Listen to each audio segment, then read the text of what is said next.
welcome back to a weekly Q&A over inside the Attachment Recovery Gym, which is our online membership for people that are doing the inner work on healing the past and becoming more secure. Each week I give people the opportunity to ask me anything, and then I love to make videos out of them because I know many of you have these same questions.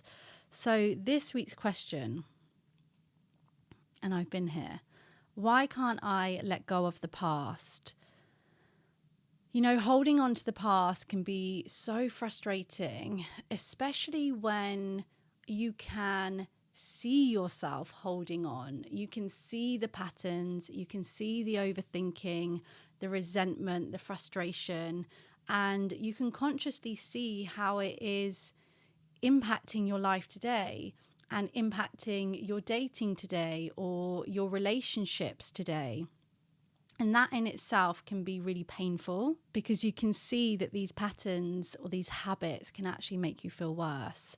So let's think of a few reasons why we hold on to the past. One of the reasons that we hold on is because something didn't go how we believe it should have, how we wanted it to, or how we believe it could have gone. And so our brain just is going over and over. If we had just done this, if I had just said that. And as well, if what happened doesn't make sense to us against our values, against how we see the world, or it genuinely doesn't make sense, that can be really difficult for us to wrap our heads around.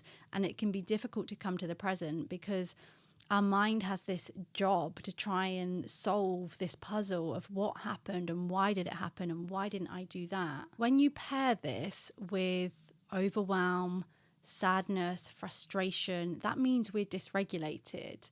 So in those instances, it's even more difficult to see things clearly or to make a decision about how to sort of step into that moving forward energy. We have overwhelm, we have confusion, we have things in our mind not going how we believe that they should have. And that combined really means that we hold on to the past, we hold on to the memories, we hold on to these habits. And so it cuts deeper. And rather than being able to come to reality, some of us will stay trying to figure it out, trying to gather more information, trying to get that closure, trying to work out what happened. If you, like I know many people watching this video, have deep abandonment or rejection wounds, then our mind is usually focused on the past. It's focused on the past not repeating itself. It's focused on trying to prevent us feeling pain now and in the future. So it's just trying to figure out, if I hold on to this, if I keep thinking about this, then maybe I can prevent us going through this again. Maybe I can prevent this situation from hurting like that hurt. And so it means we are not able to step again into that moving forward energy that we need when something hasn't gone how we wanted it to, or when we're hurting.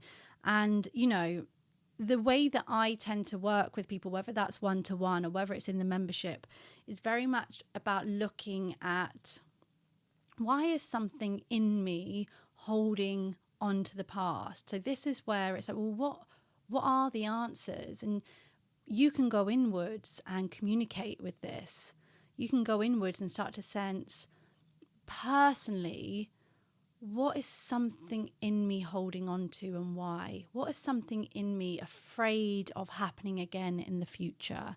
When we begin to have this kind of communication with ourselves, when we begin to have this kind of curiosity from a place of compassion, we start to really understand why it is that we're holding on and how it is that the past might be keeping us there with intention to try and protect us. A lot of these habits, a lot of these behaviors, when we're holding on to the past, people will describe them as self-sabotaging. I've heard someone refer to them as self-protection. I don't know who that was. But anyway, it speaks volumes. Yes, okay, we are sabotaging ourselves, but it's not with intention. We're trying to protect ourselves. And that is why we're holding on to the past. So if something in you is hugely protective, if you feel like that you've tried everything already, if you know and can consciously see yourself falling into these patterns where you're ruminating, overthinking, wondering, checking, gathering information, then I do want to let you know about the Attachment Recovery Gym, because this is a place where people are healing the past together. We're having daily classes, we're having monthly reparenting classes. There's so much in there in terms of masterclasses, support, education, to help us begin to bring ourselves, our bodies, our awareness, our thoughts to the current moment. Because when we live in the current moment, we're no longer living in the past. And that can go the same as well if you're a worrier, if you're someone who's really worried about the future. We want to bring you and teach you to live in the moment. And just whilst I'm on the topic, that's just remembering that people with insecure attachment, they do tend to live in the past or in the future. So this is a really common pattern. And if you know, I don't want to live that way anymore, I really don't want to. I actually want to feel more secure, and I want to leave the past in the past, or I want to accept the past but not carry it with me anymore, then I absolutely invite you to go and check out the Attachment Recovery Gym. You can also, if you know that you want to go deeper and you want to work on the memories that are coming up or the experiences that are coming up, then you might want to check out one-to-one as well. But I will put all of the links in the description. Thank you so much for being here. Please like and subscribe, because that is how people find this channel, and there are so many people out there that are struggling with anxious and or avoidant tendencies and don't even know about attachment styles. They don't even have this information that we have.